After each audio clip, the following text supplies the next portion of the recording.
ব্যাপার বৌমা, তোমার রান্না এখনো শেষ হয়নি? এই তো মা, হয়ে এলো বলে আর একটুখানি সময় লাগবে। ঠিক আছে, একটু তাড়াতাড়ি করো, খোকা আবার অফিসে যাবে। তুমি রান্নাটা সেরে টেবিলে খাবার দাও। ঠিক আছে মা, আপনি যান, আমি দিচ্ছি।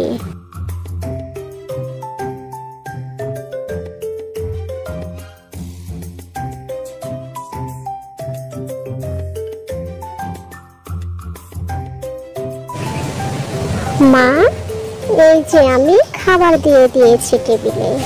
ঠিক আছে, তুমি যাও, খোকাকে ডেকে নিয়ে এসো।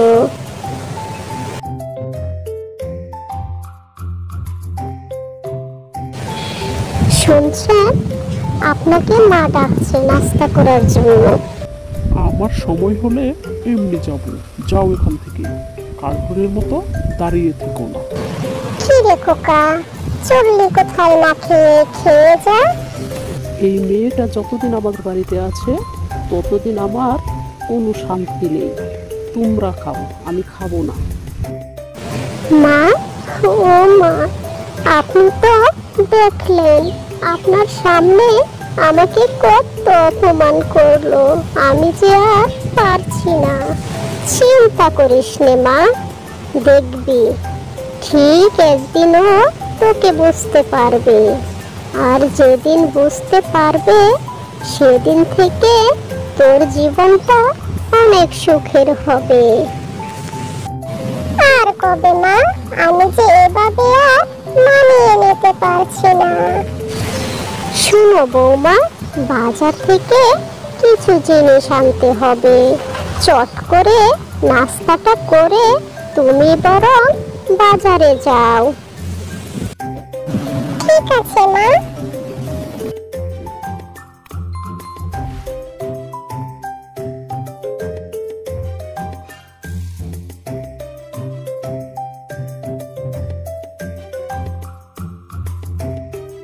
মা, আমি আসছি, আপনি সাবধানে থাকবেন। ঠিক আছে, যাও তবে।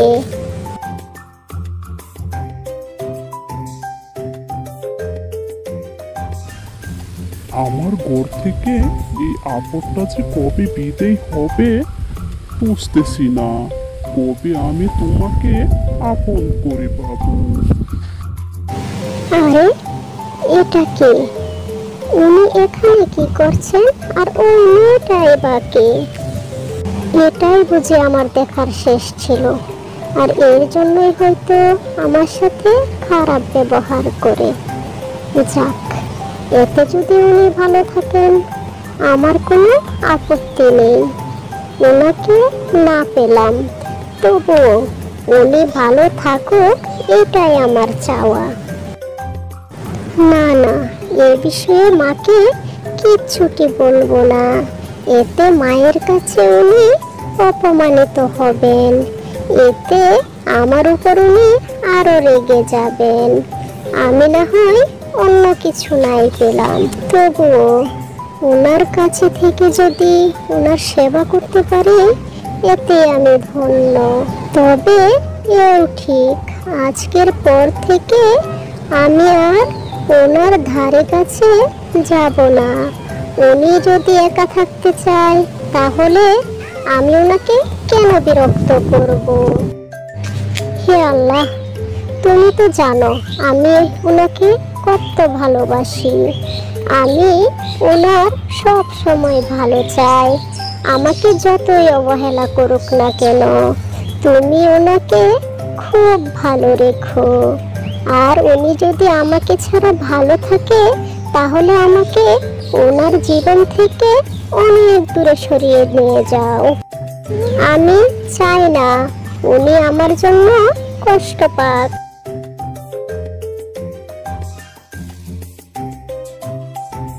এই যে কি হচ্ছে এখানে? নেকামো চলছে? নালিশ করছো আল্লাহর কাছে আমার নামে? শোনো, তোমাকে আর আমি সহ্য করতে পারছি না। যদি পারো এই বাড়িটা ছেড়ে চলে যাও, আমাকে মুক্তি দাও তুমি।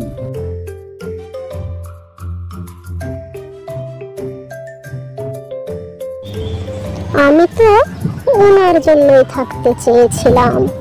উনি যখন আমাকে পছন্দ করেন না, তাহলে এখানে আমি থাকবো কেন? আর না, এখান থেকে আমি আজকেই চলে যাব, আর কোনোদিন ফিরে আসবো না।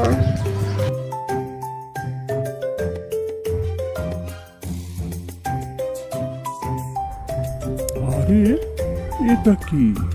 টিনার মতো লাগছে, দেখি তো একটু এগিয়ে। হ্যাঁ সত্যি তো, ও তো একটা ছেলের সাথে গল্প করছে।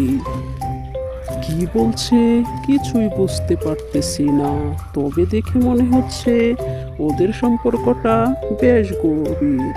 আমি বরং একটু ওই গাছের আড়ালে গিয়ে তারপর শুনি। আসছে মাসে আমরা বিয়ে করব, আর আমরা দেখো খুব সুখে থাকবো। আর এতদিন আমার সাথে যা করেছো তার কি হবে বলো দেখি? ও মা, তোমার সাথে আবার কি করলাম? বিশ্বাসঘাতক, বেঈমান, তোমার জন্য আমি আমার বউটাকে কত কষ্ট দিলাম, আর কত যন্ত্রণায় না পেল, তবুও কোনোদিন মুখ ফুটে কিছু বলল না। আমি সত্যি ভুল করেছি। না, এখনই আমার বাড়ি ফিরতে হবে।